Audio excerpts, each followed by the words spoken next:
വരാനിരിക്കുന്ന കാലത്തിന്റെ ഏറ്റവും വിലപ്പെട്ട വിഭവമാണ് ജലം. കേരളത്തിന്റെ സമൃദ്ധമായ ജലസമ്പത്ത് ഭാവിയുടെ ആവശ്യങ്ങൾ മുന്നിൽ കണ്ടുകൊണ്ടുള്ള പദ്ധതികളിലൂടെ പരിപാലിക്കുകയാണ് സംസ്ഥാന ജലസേചന വകുപ്പ്. ഗ്രാമീണ മേഖലയിലെ എല്ലാ വീടുകളിലും ടാപ്പ് വഴി കുടിവെള്ളമെത്തിക്കാനുള്ള ജലജീവൻ മിഷൻ പദ്ധതി അവസാന ഘട്ടത്തിലേക്ക്. കുടിവെള്ള ചാർജ് അടയ്ക്കാൻ ക്വിക്ക് പേ ആപ്പ്, ഉപഭോക്താക്കൾക്ക് സ്വയം മീറ്റർ റീഡിംഗ് നിർണ്ണയിക്കാൻ കെ-സെൽഫ് ആപ്പ്, വാട്ടർ അതോറിറ്റിയുടെ എല്ലാ സേവനങ്ങളും ഇപ്പോൾ ഓൺലൈൻ വഴി. കുടിവെള്ളത്തിന്റെ ഗുണനിലവാരം ഉറപ്പാക്കാൻ സംസ്ഥാനത്തുടനീളം സർവ്വസജ്ജമായ 100-ലധികം ലാബുകൾ.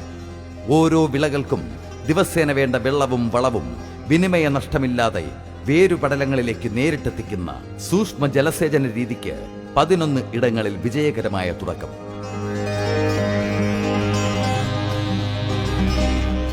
തീരസംരക്ഷണത്തിനായി 5 വർഷത്തിനുള്ളിൽ 5300 കോടിയുടെ പദ്ധതികൾ.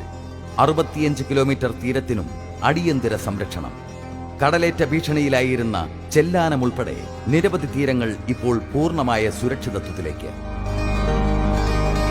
നാനാതരത്തിൽ വെള്ളത്തിന്റെ ശേഖരണവും പരിപാലനവും അന്താരാഷ്ട്ര നിലവാരത്തിലേക്ക് ഉയർത്തി പുതിയ കേരളത്തിന്റെ പ്രയാണത്തിന് പാതയൊരുക്കുകയാണ് സംസ്ഥാന ജലസേചന വകുപ്പ്.